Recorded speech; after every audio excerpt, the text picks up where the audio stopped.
Dr. Robert J. Keller is board certified in immunology, hematology, and oncology.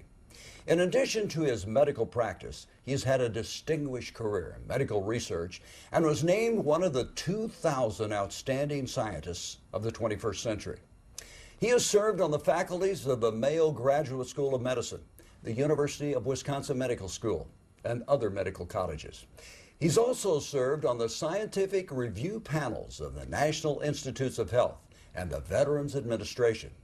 He has authored more than 100 original peer-reviewed research articles published in various medical journals.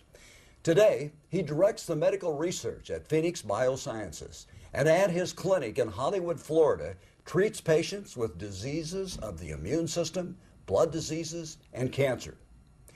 Here's a segment of Steve Scott's recent interview with Dr. Keller. So let's start with the immune system and the role that glutathione, or GSH, plays in our immune system. Each cell in your body, and it's not just your immune system, it's virtually every cell in your body, from the top of your head, including your brain, to the tip of your toes, has to create ATP, which is a substance that is used for energy. That involves a whole series of chemical reactions. That's the good news. The bad news is we're oxygen-based organisms. We live on oxygen, and oxygen creates a fire, and that fire is called an oxidant. And in order to put it out, you need a very good antioxidant. Now, many antioxidants work for one thing, or two things, or three things.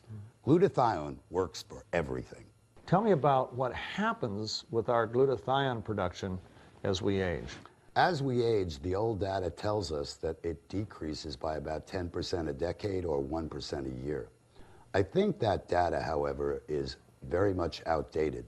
Given the stressful environment we live in, the polluted air we breathe, the less than wonderful food we eat, and the fact that 70% of the American populace is sleep deprived, I would suggest that glutathione levels decrease much more rapidly than is projected in the literature. What does the drop in glutathione do to our body? Well, it's very simple. If, in point of fact, glutathione is responsible for putting out the fires so your body or each cell therein can produce a maximum amount of energy, as that glutathione decreases, so does the energy production from each cell in your body. Not only that, but you wind up with increased amounts of what are called oxidants. And there's very good data in the literature to say that oxidation, or too much oxidants, if you will, or not enough antioxidants, are really responsible for accelerated aging. So what you're telling me then is glutathione levels go down, I'm going to actually age faster than I would if they were up to an optimal level. Oh, absolutely. Your body works as an electrochemical circuit. And the fact of the matter is, this ATP, this energy substance that's produced by little furnaces in each cell in your body that are called mitochondria, are responsible for each cell functioning maximally. Well, if your cells are functioning at 50% of maximum, clearly, okay, the problems attendant with that is you lose energy, you lose the ability to exercise, and all the other things that have been talked about with regard to aging. Does GSH play any role in my body's ability to fight off infection or disease, or even, I've heard, for example, that heart disease today, they're telling us, is as much a function of inflammation as it may be from other causes. Absolutely true. There was a researcher 30 years ago who posited that inflammation was really responsible for heart disease, and unfortunately that was rather shunned by the medical community until 2002, when it suddenly became, oh, well, we forgot about inflammation and it really is important. So anything that will decrease inflammation will protect things. Now, let's define what I mean by decreasing inflammation. Inflammation comes from too many of those oxidants, those burning factors that are not countered by antioxidants. And again, glutathione being the top of the antioxidant chain, it's the one I'd clearly like to have the most of. Now, what makes MaxGXL different from other similar kinds of products? If you Google glutathione, you will find that 80% of the products are actually glutathione themselves.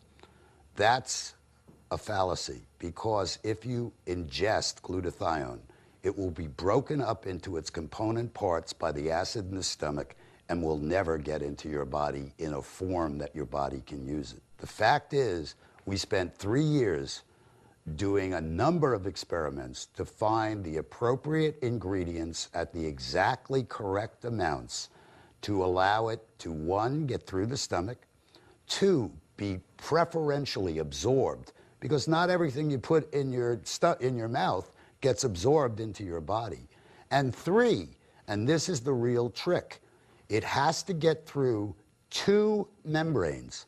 One is at the entrance to the cell, and then the second one is into this furnace called the mitochondria. And so we created a very unique formula, which, by the way, was given a composition patent, which is usually reserved only for ethical drugs, that would promote absorption, get it to where it should be, and say to the body, you can do anything you want with it, but oh, by the way, the easiest thing you can do, and the body will always take the path of least resistance, is to make glutathione. And you've actually done blood tests on groups of patients that have shown the difference before they get on this formula and then after they've been on it for anywhere from 3 to 6 months. Yes, we have. And we developed a proprietary test that measures glutathione in lymphocytes. So it's real-time data. And the fact of the matter is, using that test, we did normal basing, which I think is probably low, and then we did patient groups. Found the patient groups was significantly decreased, and after being on MaxGXL for a period of time, sometimes as little as a week, but it continued to increase over months, not only got to normal, but got to higher than what we found as normals. Now, how does it create such a jump? I noticed, for example, on the normal patients, in the test that we have on our website, it went from a numerical value of around 123 all the way up over 300. I noticed that on your HIV patients, it went from a numerical value of 48 to 200. That's a 400% increase. What is actually happening that causes that kind of an incredible increase? Well, there's another little wrinkle with MaxGXL that is not present in virtually any other product.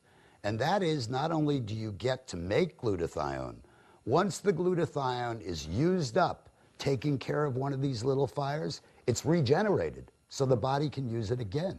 How does it do that?